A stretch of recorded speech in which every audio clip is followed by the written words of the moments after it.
Don't go far. Up next is a movie from Italian filmmaker Lina Wertmuller, starring two of her favorite performers, Giancarlo Giannini and Mariangela Malato.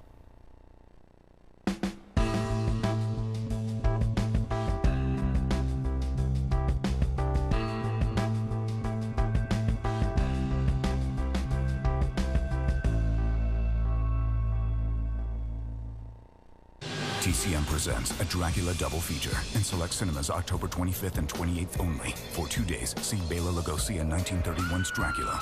Then stay for the cult classic Spanish language version with a specially produced introduction by TCM's Ben Mankiewicz. TCM presents a Dracula double feature. Tickets on sale now at fathomevents.com.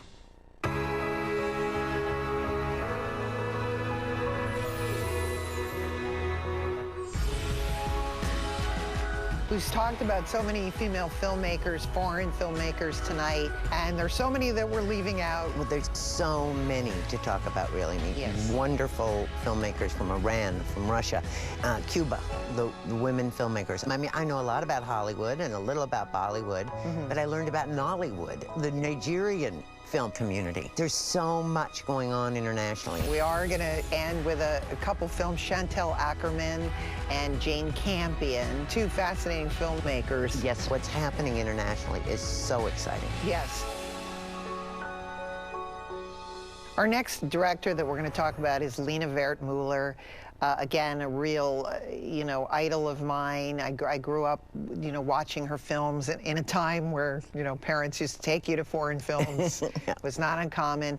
But again, I think she's one of these people that we are starting to forget about her and her contributions. And she made films that were amazing. She worked with Fellini. She was his assistant in 8½, yeah. And yet she made movies that, for me, they're about sexual politics in the broad sense, but they look beautiful. They look different. Oh, so alive. Yeah. Just other films. Yeah. And she had this great sense of exuberance and light. In fact, it's funny, she's the only director who's ever been parodied twice by Lorraine Newman on Saturday Night Live. So she must have had, she created kind of that impact. Yeah. Yeah, no, I mean, Wertmuller is an amazing woman in so many ways. I mean, she, this child who supposedly got kicked out of 11 schools, didn't see movies as a child, but then discovered it because she followed a like-minded girlfriend who'd also been kicked out to a school of dramatic arts and found a home in the theater, and that's where she stayed. And then storytelling. She finds as a muse, which again we don't traditionally think of the female filmmaker in Giancarlo Giannini, and he and amazing. She uses him so well in this film in Love and Anarchy. It's amazing because you're sympathetic. You're appalled. Yeah. You wonder why. You're suspicious. I mean, he pulls you in, she and he together, pull you into this story and your responses to a character. You're not, think of Hollywood movies, say you're spoon-fed how you're supposed to feel about people. Right. This movie throws you so many curveballs. And would you think of this as part of a trilogy of her films of The Seduction of Mimi, and then she makes Love and Anarchy, and then she makes Swept Away? I mean, for me, as an introduction to her. I mean, these are all amazing movies. I mean, The Seven Beauties was her first international breakthrough. Yes. And everybody knew about this film. And of course, she becomes the first woman to be nominated for a director award. Not, best foreign, not just foreign film, but best director, and that's the big breakthrough.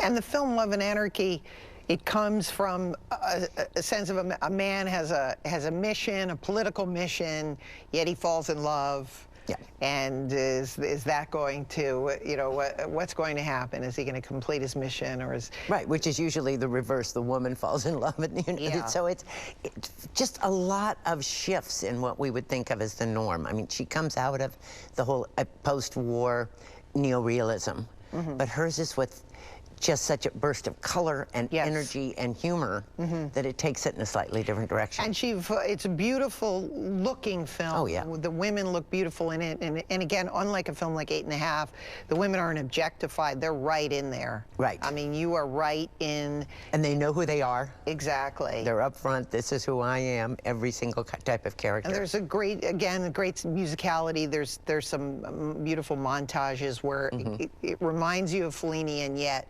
they are her own, unique vision, I think. Yeah, it's she does a different dance. Yes, in Very much so, the way that she photographs them. Well, she's the quintessential Italian filmmaker. So here we go from 1973. We're going to bring you the TCM premiere of Lena Wertmüller's Love and Anarchy.